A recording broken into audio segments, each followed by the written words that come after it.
In the ancient city of Citium, around 300 BC, there lived a prosperous merchant named Zeno. He was wealthy, respected, and secure, or so it seemed. During a voyage across the Mediterranean, a violent storm shattered his ship. The sea claimed everything he owned. In a single moment, fortune erased a lifetime of effort. Now pause. Imagine you were Zeno. Your work, your plans, your sense of security, gone. No warning, no fault of your own. What would rise first? Anger, grief, a feeling that life betrayed you? For most people, those reactions would feel inevitable. But Zeno chose something different. This moment didn't break him. It redefined him.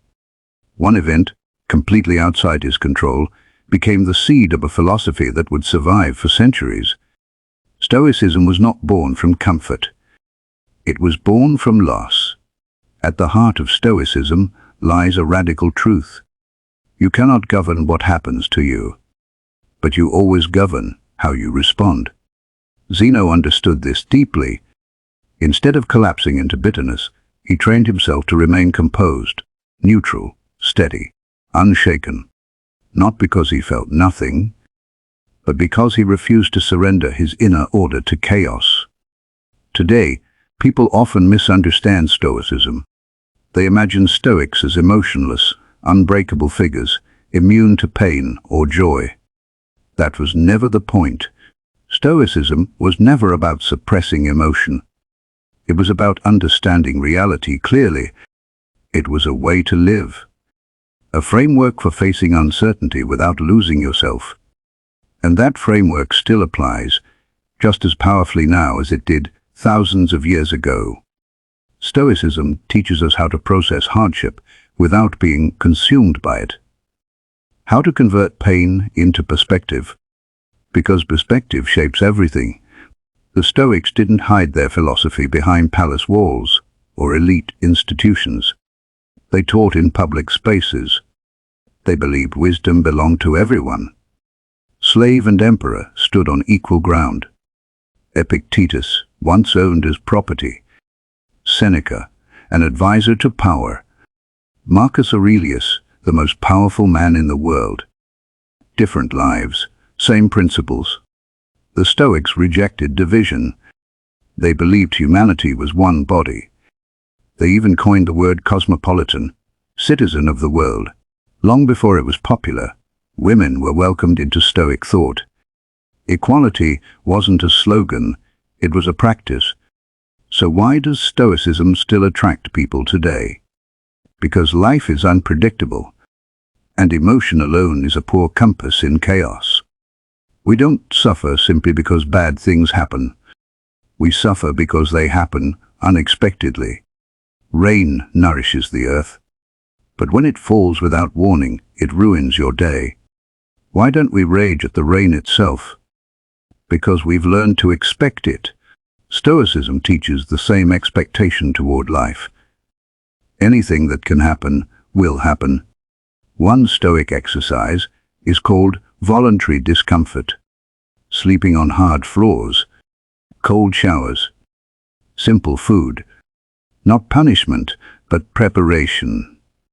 When you learn that discomfort won't destroy you, fear loses its power. Modern life constantly whispers the same lie. That happiness lives in the next purchase, the next status symbol, the next achievement. But when you anchor your worth to externals, you place your peace in fragile hands. Cars fail.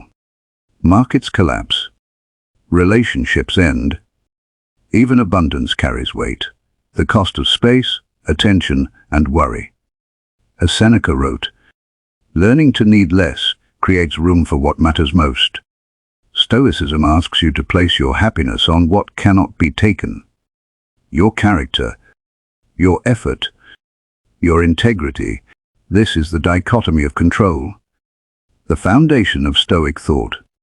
Control what is yours. Release what is not. Strive, but don't shatter when outcomes resist you. Even creative work reflects this truth. You control the process, never the algorithm. A Stoic measures success by effort, not applause. Trust the work. Detach from the verdict. The Stoic virtues guide this life. Wisdom, courage, temperance, justice. The wisdom is knowing what lies within your reach. Courage is persistence in the face of resistance.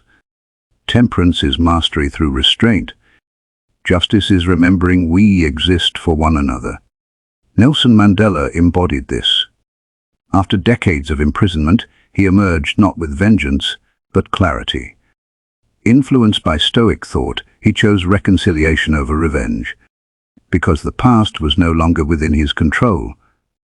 Only the future remained. Modern psychology still draws from these principles. Rep challenges irrational beliefs. Logotherapy anchors life in meaning. Stoicism doesn't promise comfort. It offers stability. But when meaning erodes, another philosophy emerges. Nihilism. The belief that nothing matters. That value is illusion.